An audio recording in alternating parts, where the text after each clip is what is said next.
What's up everybody and welcome to another video. In today's video I have got my beautiful orange Crackerakin and I'm hanging out and I want to talk a little bit about Balisong balances and what they mean and like where they are and stuff like that.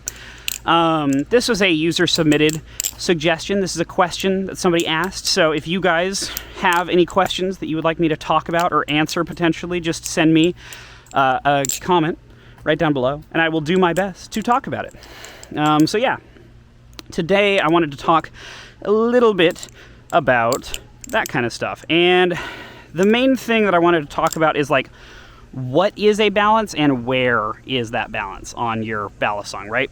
So the Crackerakin is somewhat handle biased.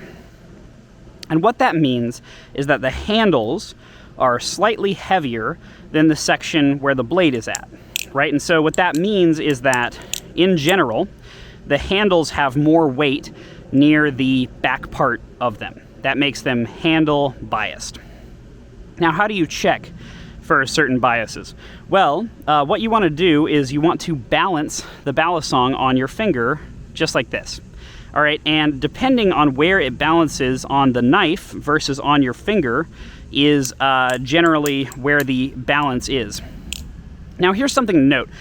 The actual balance of a knife will only change like the balance point by at most maybe a quarter to half an inch. Like, you're rarely going to see more than a half inch of movement off of this general area right here, okay? So in a Balisong, generally the balance point is usually around right here. And there's actually a pretty good reason for that. If you grip the knife, you'll notice that when I grab it, I'm putting my fingers on that balance point. And that's actually pretty important. You see, by putting your finger on that balance point and like holding it where that balance point is, which is something that you'll end up doing naturally as you flip, that's going to be the point of least resistance in terms of performing most tricks, you know, that you're going to try. So if you're trying to do certain tricks, well, that balance point, by gripping it at that spot, you're going to be able to move the knife a lot more fluidly and change the momentum of it a lot more readily than with other techniques and methods. And so that balance point is relatively important. Now, what about a neutral balance knife? Well, a neutral balance knife is going to move instead of being... So if you have a handle bias knife, what will happen is your finger, the balance point will move more and more this way, away from the pivots, okay? Now, that seems counterintuitive because then you have less material on this side and more material on this side, but actually that's exactly how the balance point works, right? Is because of how heavy this is, the heavier the handles are, the more of the blade side you will need to counterbalance it. So if you have like a really, really handle heavy knife, you would have like the balance point be all the way down here or something like that, okay? And that just means that there's a ton of weight in the handles. And then vice versa, if you have a very blade bias knife, you would end up moving the balance point closer to the pivots because you're going to need more handles to counterbalance that heavy blade, okay? And then finally, a neutrally balanced knife will end up right slightly above where the Crackerakin actually lands. So like maybe a quarter to an eighth of an inch up from here would be a very, very neutral knife. Whereas the Crackerakin is just so slightly handle biased. It's not quite as handle biased as my, like, sometimes personal preference, but it's very good. It's honestly probably the most neutral knife that I enjoy. The thing is, when you have a knife that is too neutral, what ends up happening, or at least for me, what ends up happening is that the handles don't have enough weight to actually carry the momentum through a lot of your tricks, like rollovers and stuff like that. And you'll notice my flipping style and aerials, also handle bias knives, aerial way better than neutral knives or blade bias knives. And the reason for that is the handles carry momentum. If you have a neutrally biased knife or a blade biased knife, and when I say neutral or blade biased, I mean like really neutral or annoyingly blade biased. I don't like blade bias.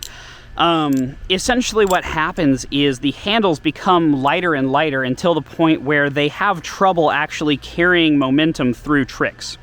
Now, what are neutral knives good for? Well, they're actually really great for people who have complicated styles with a lot of like ricochets and rollovers and like really minute small things that are happening where they're changing the momentum of the knife all the time. And the reason for this is, well, they're changing the momentum of the knife all the time. So you're going to be changing the direction of those handles. And by having neutral handles, they're going to be lighter, and therefore it's going to be much easier for you to, you know, do all that stuff. And so really the preference of, you know, what kind of handles you enjoy, it comes down to two things: your flipping style and just your basic preference. Because the longer you flip, maybe you'll find, actually, I do a bunch of rollovers and stuff, but I think I do enjoy the feeling of, you know, rollovers and stuff like that with neutral balanced handles. You know, maybe you're weird like that. I don't know. But it all comes down to personal preference. So then the other thing is blade biased. Blade biased means that the blade is basically heavier than both of the handles combined. And that can be challenging to flip with. And there's a number of reasons for that. If the blade is heavier than the combined weight of the handles, that means that the blade is going to have a lot more say over where the knife is going to go than the handles do. And because you are controlling the knife with the handles most of the time, that means that the blade is really going to want to leave when you're doing certain tricks. So in aerials, it can make aerials very, very weird. Sometimes on a super blade bias knife, the blade will hug one of the two handles instead of being right in the middle. Or something else that can happen is you try to chaplain. Well, in a chaplain, what's happening is that the knife is kind of curling around your finger like this, right? Well, if that blade is exceptionally heavy, it makes it a lot harder to chaplain, because what'll happen is this won't have enough weight to hold onto your finger, and instead it'll just slip off and the knife will just fly right off your finger. And so blade biased balisongs are very hard to chaplain. There's not a whole lot of tricks. There's actually no tricks that I can think of where a blade biased balisong is better, but you know, if that's a thing and you know of it, please let me know in the comments, I guess. But yeah, a blade biased balisong generally has a problem in terms of being good at most tricks, just to be honest. Also, I think there's a difference in terms of, like, you can say it's handle biased, blade biased, or neutral biased, but bias is different than heavy. If I say it's handle heavy or it's blade heavy, that means that there is a really, really intense bias towards one of those things. So if it's blade heavy, it's probably almost unflippable, truthfully. And if it's handle heavy, that just means that it's going to be a lot of power required to reverse and change directions, and once again, it's probably not going to be that great of a flipper. So yeah, hopefully this helped y'all a little bit in terms of understanding balances and stuff like that. I know this wasn't the most technical thing ever, but at least hopefully it gave you a bit of an idea as to like why certain balances are good and preferred by certain people. But yeah, that's pretty much it for this one. Hope you guys enjoyed it, and I'll see you later. Peace.